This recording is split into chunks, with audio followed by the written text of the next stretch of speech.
So, our next presenter is Mark Venuti. He's a recently elected supervisor of the town of Geneva and a partner at Heaton and Venuti, a law firm with offices in Geneva and Penn Yan. He's been partner there since 1991. Mark serves on the county's Environmental Quality Committee and also on the Government Operations and Improved Methods and Insurance Committees, and on the board of the Ontario County Soil and Water Conservation District. He received his Bachelor's of Science from Cornell University, I won't tell you what year, and then his JD from Antioch School of Law.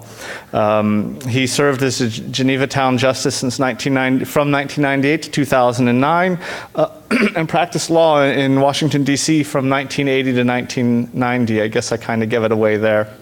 His last position is Director of Litigation of the Public Interest Law Firm for the National Veterans Legal Services Program, representing service veterans.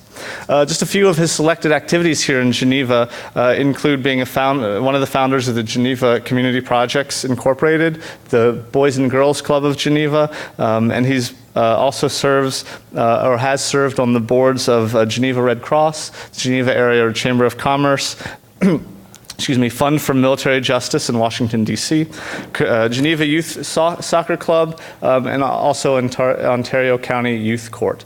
So with all of that said, I'd like you to join me in welcoming Mark Venuti for the next speech.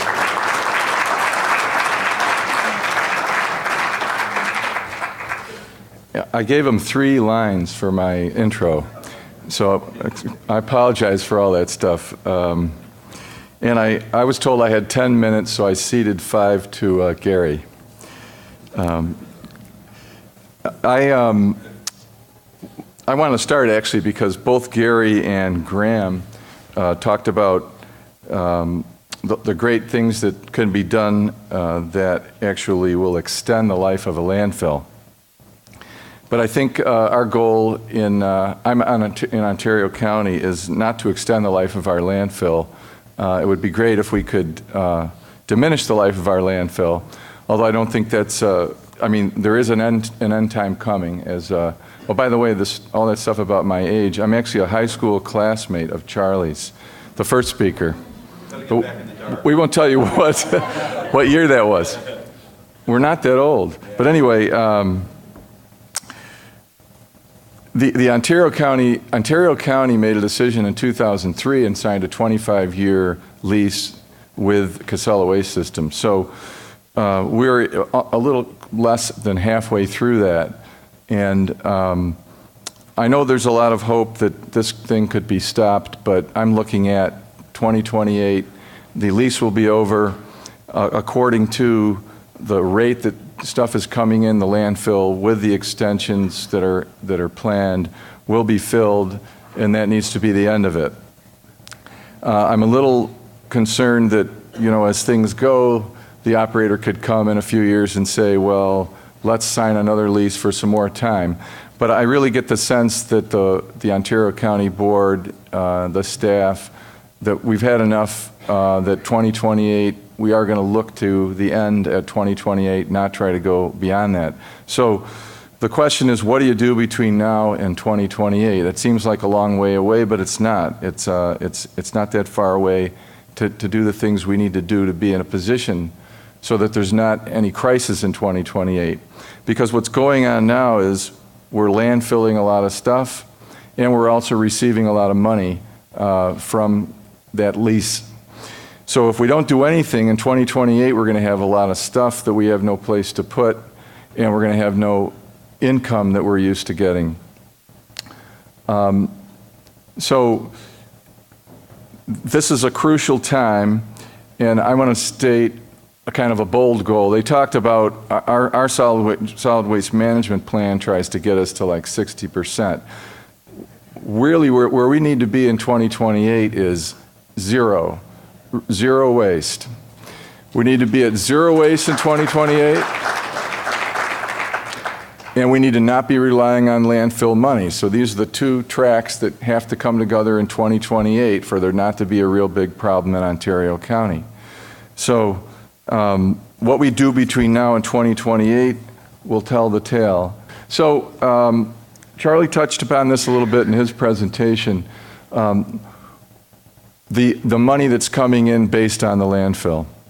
So we receive about $2 million through that lease, a little extra money, about $750,000 based on what's going in, and payments that should equal, it's based also on space, but should equal almost $19 million.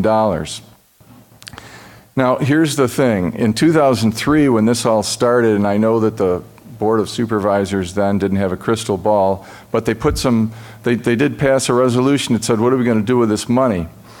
And what that resolution says and what it's been used for pretty much is capital projects, a little bit of tax reduction, and that's the plan even for these, that was made way back in 2003, even for this large sum that should be coming in the next several years.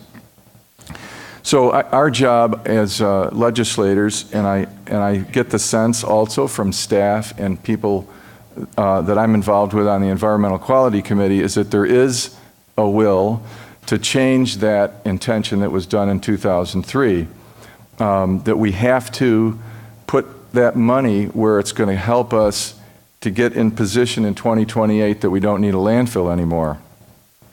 So over the solid waste management plan has rather, in my view, modest goals to get us to 60% reuse or recycle or diversion of solid waste in 10 years. That would take us to 2023. We got to get to 2028. My push is going to be that we have to be aggressive, we have to shoot high. And if we say we're going to go to zero waste and we get to 95, that'll be good. And I think we can get there. It's being done. The city of San Francisco is close to zero waste. Ithaca and Tompkins County is in the 60s or close to 60, 58%. We're in the 20s to 30s. We can move, but it's going to take resources and it's going to take will. And I get the sense that we have both of those and we're going to marshal them in the right direction. That's going to be the push that we're going to be involved in.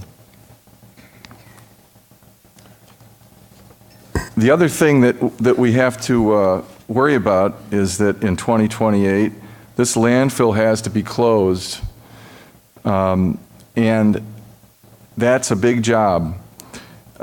We've got, under our lease, the Casella is supposed to take care of the closure, pay for it, and under our lease, and I believe also DEC regulations, monitor and manage this closed landfill for 30 years.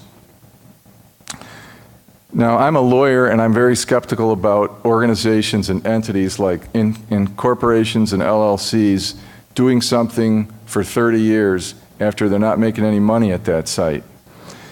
So one of the things that now they have to put up, right now they have to show that they have the ability to do that. So they're doing that with bonds and things like that. One of the things that we're going to be looking at, and I've talked to fellow supervisors and staff about this, is what does that really mean? Because if there isn't money, if there isn't real money in the bank somewhere in 2028, then it's not real money. And that, because if you're buying a bond and you're buying a surety as saying you're going to pay us $250,000 and we're going to agree that we'll pay this if you default. All you have to do at the end is stop paying the bond payments. Go out of business. So I'm not saying that's what's going to happen, but that's a fear, and I'm looking at it, and we need to look at it as a board of supervisors and make sure that the right things are in place at that time so they can fulfill those obligations.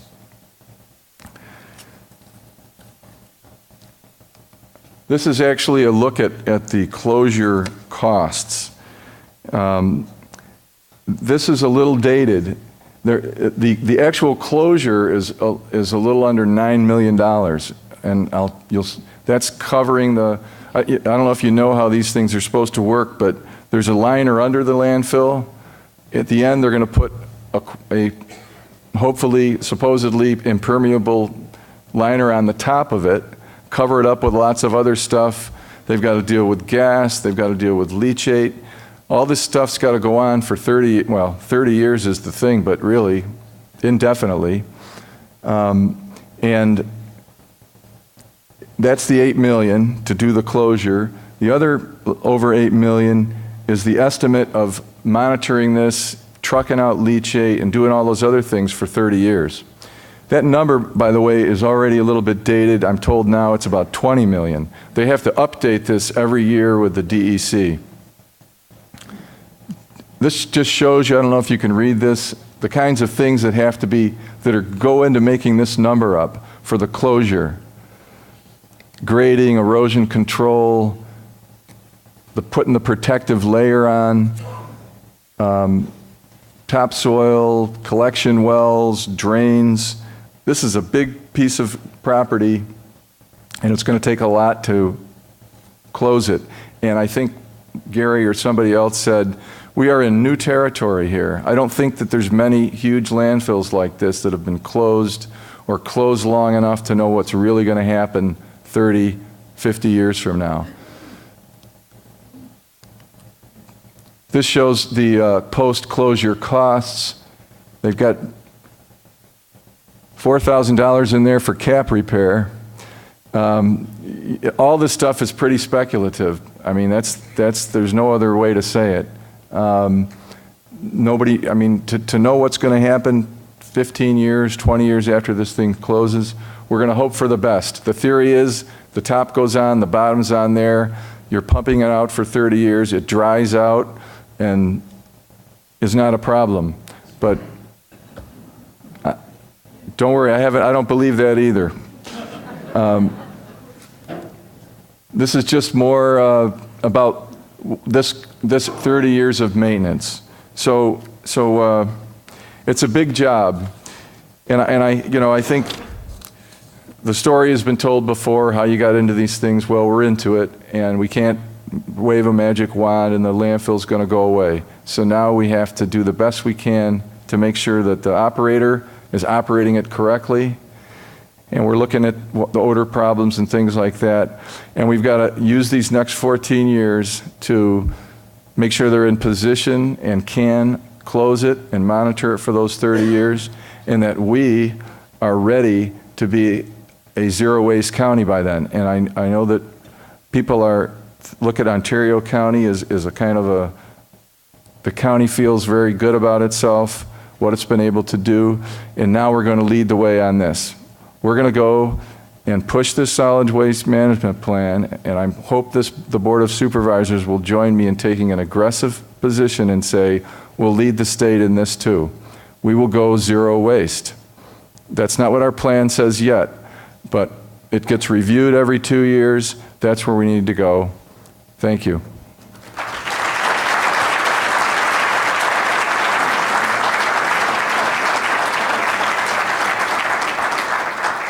All right, thank you, Mark.